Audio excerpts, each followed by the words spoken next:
सभी भक्तों को जय माता दी। सभी भक्तों को आज की वीडियो के माध्यम से मैं बताना चाहता हूँ धन वैभव को बढ़ाने के कुछ चमत्कारी उपाय। बहुत भक्तों की संगत की मांग थी, वो बता रहे थे कि कह रहे थे कि गुरुजी जैसे हम दरबार में आते हैं तो आप हमें कुछ सिक्के या चावल सिद्ध करके देते हैं, अभिमंत्रित करके देते हैं, तो उनसे धन वैभव में काफ़ी हद तक बढ़ोतरी होती है और सुख शांति होती है घर में। तो कुछ ऐसे उपाय आप हमें बताइए जिनके करने से हम जो स्वयं सिद्ध हों या जिनके करने से घर में सुख शांति मिले, जो आप स्वयं करते हों या आपको गुरुदेव द्वारा प्रदत्त हों। ऐसी शिक्षा, ऐसे धन वैभव बनाने के कुछ चमत्कारी उपाय, या किन चीज़ों से हमें परहेज करना चाहिए, किन चीज़ों को ना करके हम जो है अपने घर में सुख शांति एवं धन लक्ष्मी का आगमन कर सकते हैं। ऐसे ही कुछ उपाय के साथ आज की वीडियो आरंभ करते हैं। तो चमत्कारी धन वृद्धि के जो कुछ उपाय मैं आपको बता रहा हूँ। सर्वप्रथम जो हम गलती करते हैं, ये गलती हमें नहीं करनी चाहिए। सर्वप्रथम जो हम गलती करते हैं, कच्चे चावल जिनको संपन्नता का प्रतीक माना जाता है, महालक्ष्मी का स्वरूप है, जो बड़ी दुर्लभता से प्राप्त होता है, जिसके बगैर कोई भी पूजा संपन्न नहीं होती, उन चावलों का हमें अपने घर से किसी को अपने घर से हमें देना नहीं चाहिए। जब हम चावलों को घर से देते हैं तो उन चावलों के साथ सूक्ष्म समृद्धि भी जाती है। और इसके विपरीत अगर हम पके हुए चावल मतलब बने हुए चावल, मीठे चावल अगर हम दान करते हैं तो घर का दुख दरिद्र कटता है। तो ये दोनों ही रूपों में अलग अलग प्रकार से कार्य करते हैं। कच्चे चावल का सिर्फ दो ही विधान बताए गए हैं कि अगर आप देना चाहते हैं कच्चे चावल, तो या तो अपने मंदिर में, जब कोई आप मंदिर में या तीर्थ स्थान पर आप जा रहे हैं तो वहाँ चढ़ा सकते हैं। दूसरा, आप अपने गुरुजन को दे सकते हैं दान के रूप में।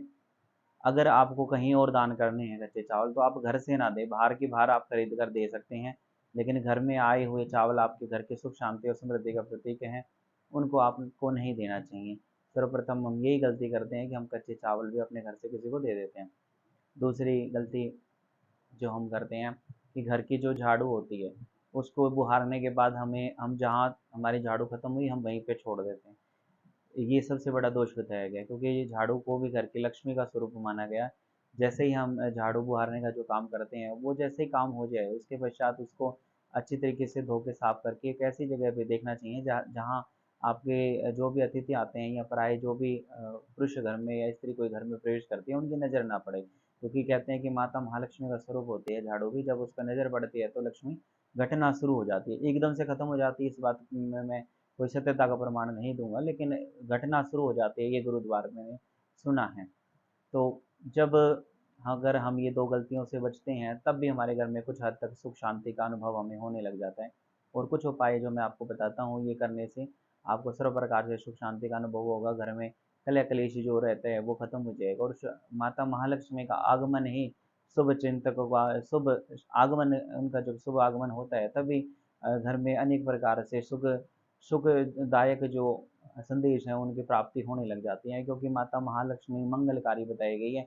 वो जब भी आती है तो उनके साथ सुख, आनंद, वैभव, समस्त प्रकार के लाभ वगैरह चलते हैं। तो माता महालक्ष्मी को प्रसन्न करने के लिए सबसे उनका विशेष दिन है शुक्रवार का। आप कमल के फूल से उनकी आराधना कर सकते हैं। माता महालक्ष्मी को सिद्ध लक्ष्मी नमो नमः इस मंत्र से आप उनका जाप कर सकते हैं। और माता लक्ष्मी जब सिद्ध होती है तो वो सर्व प्रकार से मंगल करती है। दूसरा, गन्ने के रस से भगवान शंकर का अभिषेक कराएं। 11 दिन लगातार अभिषेक कराने से माता महालक्ष्मी बड़ी प्रसन्न होती है और घर में धन वैभव बढ़ने लग जाता है। ये एक मेरा खुद का आजमाया हुआ उपाय है और गुरु द्वारा प्रदत्त भी है। बहुत बार मैंने गन्ने के रस से अभिषेक करे भी हैं अपने लिए और दूसरों के लिए भी मैंने अभिषेक कराए हैं। तो बड़ा अचूक उपाय है। 11 दिन के अंदर रुके हुए पैसे भी हमारे शीघ्र वापसी होने लग जाते हैं और कहीं ना कहीं से धन के योग अपने आप बनने लग जाते हैं। 11 दिन जब पूरे हो जाते हैं तब हमें अपने आप ही अनुभव होने लग जाता है कि हमारे इस अनुष्ठान से हमें ये फल इसकी प्राप्ति हुई है। दूसरा, भगवान शंकर को गुड़ का भोग लगाएं। गुड़ का भोग लगाने से धन वैभव में वृद्धि होती है। जैसा वेद शास्त्रों में बताया जाता है कि भगवान को बेलपत्र चढ़ाने से भी माता महालक्ष्मी प्रसन्न होती है। और माता महालक्ष्मी का अगर आप कर सकते हैं तो श्री सूक्त का पाठ करें। माता महालक्ष्मी को खीर का भोग लगाएं, श्री सूक्त का पाठ करें।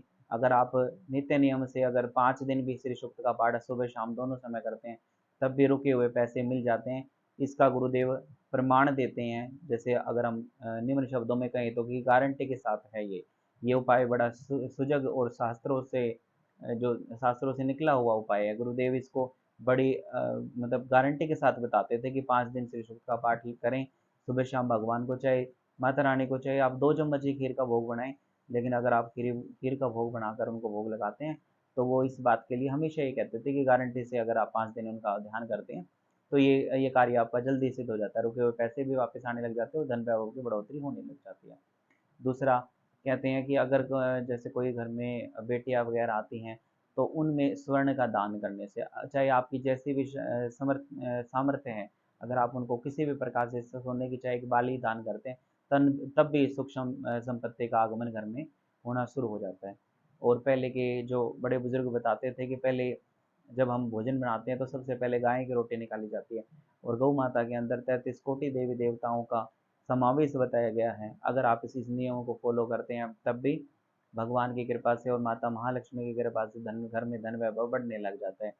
और एक बहुत दुर्लभ और बड़ा गोपनीय एक पाठ है, वो गुरु द्वारा प्रदत्त है और गुरुदेव हमेशा इसका जिक्र करते थे। वो मैं आपको बताना चाहता हूँ। श्रीमद शंकराचार्य द्वारा विरचित है वो पाठ है और बड़ा दुर्लभ है, जिसको कनकधारा स्रोत के नाम से जानते हैं। कहते हैं एक कथा आती है कि जो स्वामी शंकराचार्य महाराज थे, वो घूमते घूमते एक नगरी में चले जाते हैं और वहाँ वो देखते हैं कि एक किसी के लिए घर में जो वो भिक्षा लेने जाते हैं, तो वो जो भिक्षा डालने के लिए जो औरत आती है, वो कहती है कि महाराज हमारे घर में कुछ भी नहीं है ऐसा जो मैं आपको भिक्षा के रूप में दे सकूं। तो महाराज जी उनको कहते हैं कि आपके घर में कोई फल है तो वो फल ही दे दो। तो वो कहती है कि मेरे घर में एक आंवले का पेड़ है, अगर उस पे कोई आंवला लगा हो तो मैं दे सकती हूँ। तो जब वो देखती है तो उस पे 1-2 आंवले लगे हुए थे। तो महाराज जी कहते हैं कि संत समाज का ये नियम होता है कि अगर कोई भी जो जिसके घर आपने याचना की है, अगर वो आपको देने में असमर्थ है और आप देने में समर्थ हैं, तो आप उनको ऐसे शुभ आशीष ज़रूर दे के जाएँ जिनसे उनके दुख दरिद्र मिट जाएँ। तो जो शंकराचार्य भगवान है वो उनको इसी नियम को संत के इसी नियम को मानते हुए वो उनके घर बैठ जाते हैं और उनको कहते हैं कि आप एक सुंदर पटड़े पर आसन बिछाओ और माता महालक्ष्मी का मैं आह्वान करता हूँ। और वो माता महालक्ष्मी का अक्षत पुष्प से उनका पूजन करते हैं और माता महालक्ष्मी का ध्यान करते हैं।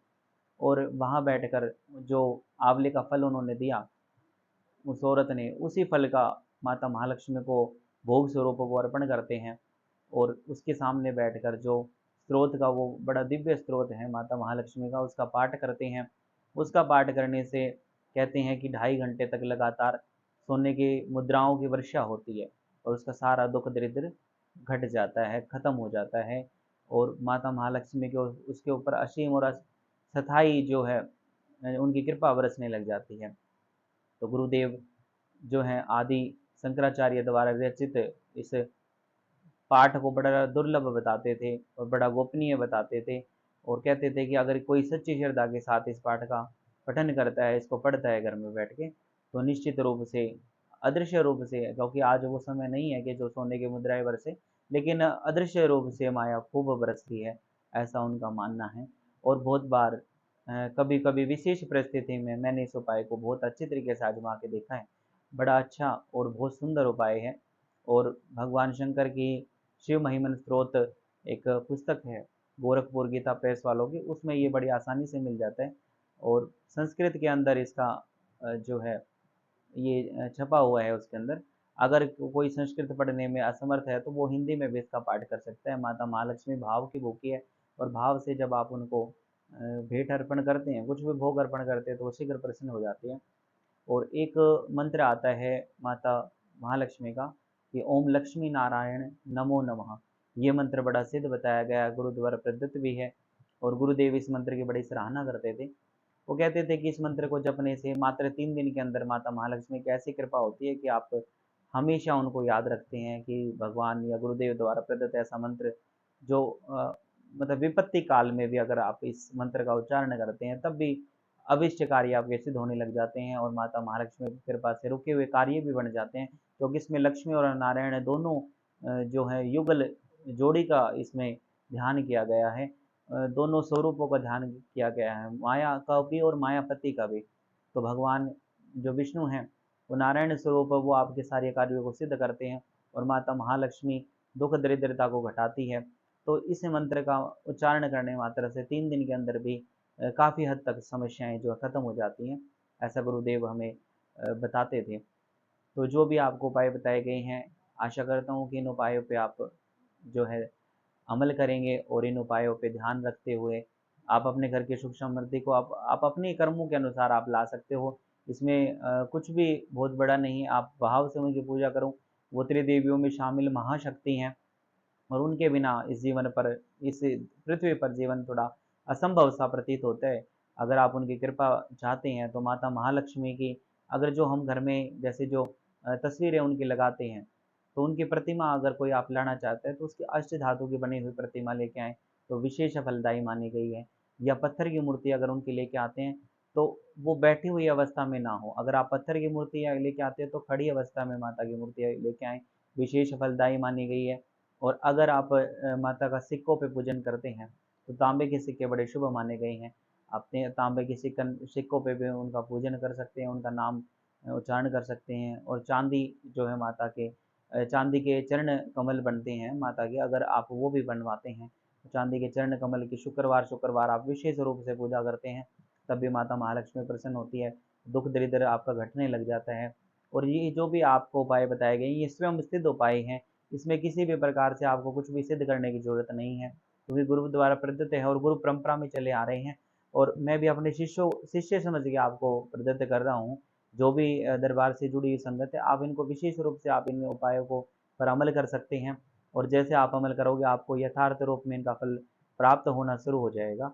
और जब भी माता महालक्ष्मी का कोई विशेष दिन होता है, जैसे शुक्रवार है या फिर होली, दिवाली या कोई भी ऐसा समय आता है जो विशेष है, अगर आप उस समय पर माता महालक्ष्मी को दूध से अभिषेक कराते हैं, उनकी मूर्ति पर दूध से अभिषेक कराते हैं, उनको गुड़ का भोग अर्पण करते हैं, तब भी माता महालक्ष्मी विशेष रूप से कृपा बरसाती है। माँ को जो मीठा भोग, गुड़ का भोग बड़ा प्रसन्न करता है। और माँ को लाल रंग के वस्त्र, लाल रंग के पुष्प अति प्रिय हैं। अगर आप उनको ऐसे अर्पण करते हैं तब भी घर में धन वैभव बढ़ने लग जाता है। माँ को लाल रंग का धागा भी बहुत अच्छा लगता है। अगर आप उनको लाल रंग का कलावा उनको अर्पण करते हैं तब भी वो बड़ी प्रसन्न होती हैं। सिंदूर से तिलक करें हैं, चावल चढ़ाएँ उनको। और एक जैसे माता महालक्ष्मी की विशेष कृपा के लिए अगर हम उनको एक नोटों से बनी हुई माला, अगर आपके घर में कोई प्रतिमा है, तो उन पे नोटों से बनी हुई अगर आप माला कोई उनको अर्पण करते हैं, और ये विशेषकर सोमवार के दिन करना चाहिए। अगर आप उनको ये अर्पण करते हैं तब भी घर में सुख शांति का माहौल बढ़ने लग जाता है। जितने भी उपाय मैंने बताए स्वयं सिद्ध हैं, गुरु द्वारा प्रदत्त हैं। आप इनको उपाय को करो, आप स्वयं ही मुझे ये बताओगे, अनुग्रहित करोगे कि गुरुदेव आपके बताए हुए उपाय से हम बहुत हद तक संतुष्ट हैं और हमारे घर में सुख शांति का वातावरण बन गया है। जितने भी उपाय बताए गए अगर आप इनको निभाकर 1 महीना 2 महीने अभी अगर आप कर लेते हैं तो आपके घर की काया बदल सकती है। क्योंकि गुरुदेव ने जब इनको बताया, मैंने किया और उनके 18 शिष्य हैं, जब उन्होंने इन उपायों को किया तब उनके उनके घर में, परिवार में एकदम से बहुत कुछ बदल गया। तो आशा करता हूँ कि आप इन उपायों पर अमल भी करेंगे। जय माता महालक्ष्मी, जय माता दी।